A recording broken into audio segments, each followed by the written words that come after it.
जहां एक तरफ अपराधी कानून को चुनौती दे रहे हैं, वहीं दूसरी तरफ मुजफ्फरपुर पुलिस ने जवाब दिया, एक साथ कई मोर्चों पर सख्ती के साथ।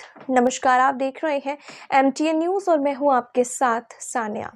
मुजफ्फरपुर जिले में अपराध नियंत्रण को लेकर के पुलिस ने स्पेशल ड्राइव चला करके बड़ी कार्रवाई की है। अलग अलग थाना क्षेत्रों में की गई त्वरित छापेमारी और वाहन चेकिंग के दौरान पुलिस ने आधा दर्जन से अधिक मामलों का सफल उपभेदन किया है। इस कार्रवाई में अवैध हथियार, स्मैक, भारी मात्रा में विदेशी शराब बरामद भी की गई है। वहीं लूट और गोली कांड के वांछित अपराधियों को भी गिरफ्तार किया गया है।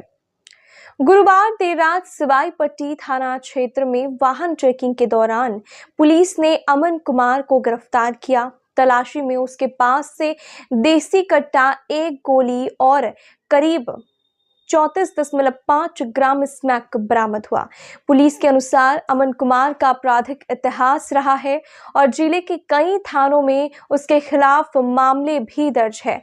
वहीं मद्य निषेध इकाई पटना से मिली गुप्त सूचना पर मीनापुर थाना पुलिस ने नेउरा बाजार के पास एक ट्रक को रोका। जांच में ट्रक से करीब 4192 लीटर विदेशी शराब बरामद की गई। इस मामले में 2 तस्करों को गिरफ्तार किया गया है और ट्रक के साथ 3 मोबाइल फोन भी जब्त किए गए हैं। इसके साथ ही बोचा थाना क्षेत्र में पुलिस ने लूट और गोली कांड से जुड़े 2 कुख्यात अपराधियों को गिरफ्तार भी किया है। इनमें सिरिया उर्फ श्रीकांत और राजा तिवारी भी शामिल है। पुलिस का ये कहना है कि राजा तिवारी पर लूट, डकैती की तैयारी और अवैध हथियार से जुड़े कई गंभीर मामले पहले से ही दर्ज है। ग्रामीण SP राजेश सिंह प्रभाकर ने साफ कहा है कि जिले में अपराधियों के खिलाफ ये स्पेशल ड्राइव आगे भी जारी रहेगा। अवैध हथियार, नशा कारोबार, शराब तस्करी और लूट जैसी घटनाओं में शामिल लोगों को किसी भी हाल में बख्शा नहीं जाएगा। लगातार हो रही इन कार्रवाइयों से साफ है, मुजफ्फरपुर में अब अपराध नहीं, कानून का डर चलेगा। दिनांक 25/12/2025 को रात्रि में वाहन चेकिंग के क्रम में सिवाई पट्टी थाना क्षेत्र में सिवाई पट्टी थाना की टीम को पुलिस टीम को कुछ सूचना इस तरह की मिली कि कुछ अपराधकर्मी हैं जो कि जिनकी मूवमेंट हो रही है। तो उस अपराधकर्मी को के बारे में रेकी करते हुए त्वरित कार्रवाई की गई और एक अपराधकर्मी अमन कुमार जिसको कि अवैध हथियार और मादक पदार्थ के साथ गिरफ्तार किया गया है और उनको न्यायिक हिरासत में भेजा गया है। इस संबंध में सिवाई पट्टी थाना कांड संख्या 229/25 दर्ज किया गया है और ये सिवाई पट्टी थाना में पहले जो एक कांड दर्ज हुआ था CSP लूट का 106/25 उसमें वांछित थे। साथ ही मोतीपुर थाना कांड में भी जो एक CSP लूट की घटना करीब 2 महीने पहले हुई थी 253/25 उसमें भी ये वांछित थे, उनके चिन्हित किया गया था। उसमें इनकी गिरफ्तारी हेतु लगातार हम लोगों का अभियान चल रहा था। तो मोतीपुर के 2 लूट कांड और सिवाई पट्टी के 1 लूट कांड में ये वांछित थे। इनका आपराधिक इतिहास भी पाया गया है। तो अमन कुमार को गिरफ्तार कर न्यायिक हिरासत में भेजा जा रहा है। दिनांक 25/12/2025 को बिहार मद्य निषेध इकाई बिहार पटना के द्वारा गुप्त सूचना प्राप्त हुई थी और उस सूचना के आधार पर मीनापुर थाना को त्वरित कार्रवाई करने हेतु निर्देशित किया गया था सीनियर SP सर के द्वारा मुजफ्फरपुर और उनके त्वरित कार्रवाई करने के क्रम में करीब 4192 लीटर शराब ट्रक के साथ बरामद हुआ है और 2 अपराधकर्मी इसमें गिरफ्तार किए हैं जिनका न्यायिक हिरासत में भेजा जा रहा है। इन अपराधकर्मियों का फॉरवर्ड बैकवर्ड लिंकेज भी हम लोग इस पे काम कर रहे हैं। जिस गिरोह में जो भी संलिप्त हैं अवैध शराब के कारोबार में, उन सभी को चिन्हित कर आवश्यक कार्रवाई की जा रही है। इस संदर्भ में प्राथमिकी दर्ज हुई है। ट्रक, विदेशी शराब, मोबाइल ये सब जब्त हुआ है और साथ में 2 अपराधकर्मियों की गिरफ्तारी हुई है। कहाँ इसको उतारना था?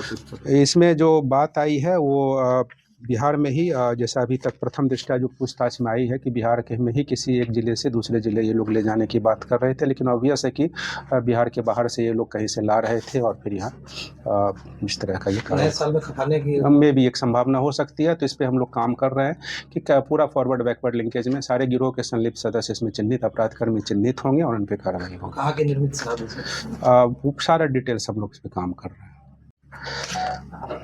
दिनांक 25/12/25 को जब फकुली थाना की गश्ती जब सड़क पे गश्ती निकली हुई थी, उसी समय गश्ती गाड़ी को और पुलिस टीम को एक संदिग्ध स्थिति में ट्रक के आगे पीछे इस तरह का कार और कुछ मोटरसाइकिल वगैरह जाने की स्थिति में देखा गया।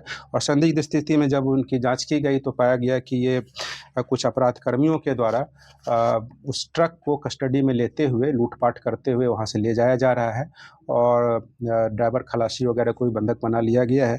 तो ऐसी स्थिति में फिर पूछताछ सत्यापन के क्रम में एक अपराधकर्मी इसमें गिरफ्तार हुआ है और उनके द्वारा अन्य अपराधकर्मियों के साथ लूटपाट करने की बात इसमें स्वीकार की गई है।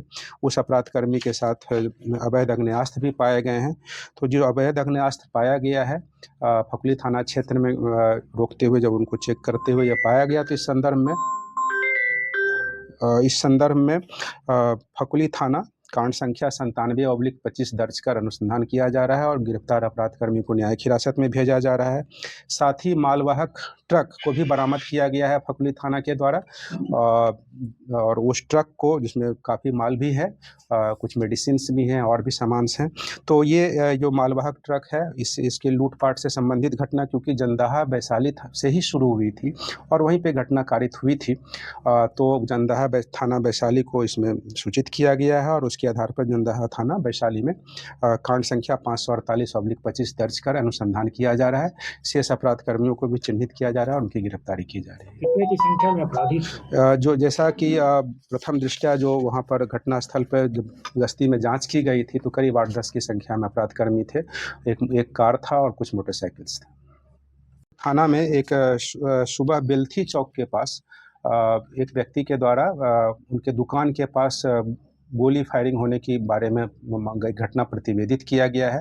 घटना प्रतिवेदित होने के बाद थानाध्यक्ष घटनास्थल पर पहुंचे हैं, घटनास्थल की जांच की गई है और उस समय उनका आवेदन लेकर के और फिर प्राथमिकी दर्ज कर आवश्यक विधि सम्मत कार्रवाई की जा रही है और साक्ष्य संकलन भी किया जा रहा है। सर कितने लोग इस सम्मिलित हैं? अब इसमें क्योंकि अभी फर्द बयान लिया ही जा रहा है, उनके द्वारा आवेदन भी प्राप्त किया जा रहा है। जो बात अभी बताई गई है कि 2 अपराधकर्मी आए थे और उनके द्वारा फायरिंग की गई है, तो इस संदर्भ में हम लोग CCTV फुटेज भी खंगाल रहे हैं और पूरा साक्ष्य संकलन कर आवश्यक कार्रवाई जी कारण क्योंकि अभी कुछ स्पष्ट नहीं आया है। अभी उनके द्वारा सिर्फ इतनी ही बात बताई गई है कि उनके दुकान के पास इस तरह की घटना कारित हुई है, तो साक्ष्य संकलन किया जा रहा है और अपराधकर्मी को चिन्हित कर आवश्यक कार्रवाई शीघ्र की जाएगी।